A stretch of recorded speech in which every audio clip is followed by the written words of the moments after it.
నదీ జలాల విషయంలో తెలంగాణకు కేసీఆర్ మరణ శాసనం రాశారన్న సీఎం రేవంత్ రెడ్డి వ్యాఖ్యలకు బీఆర్ఎస్ నేత హరీష్ రావు కౌంటర్ ఇచ్చారు.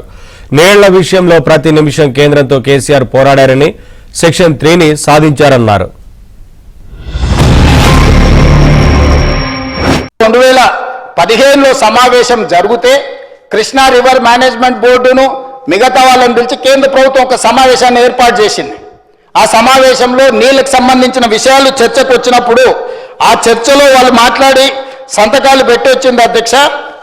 299 చాలు అని సంతకం పెట్టింది అధ్యక్ష.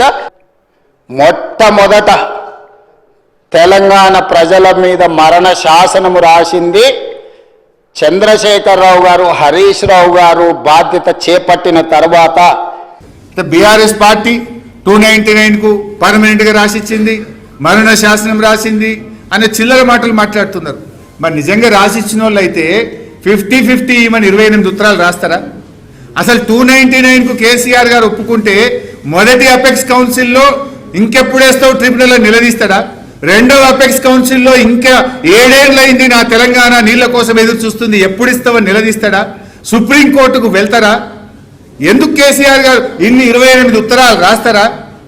అంటే ప్రతి నిమిషం కేసీఆర్ గారు కేంద్రం మీద పోరాడిండు, ప్రధానమంత్రికి లేఖలు రాసిండ్రు, కేంద్రాన్ని మెడలు వంచి ఒప్పించి ఇవాళ కృష్ణా జలాల పునః పంపిణీకి సెక్షన్ 3ని సాధించిందే కేసీఆర్ గారు.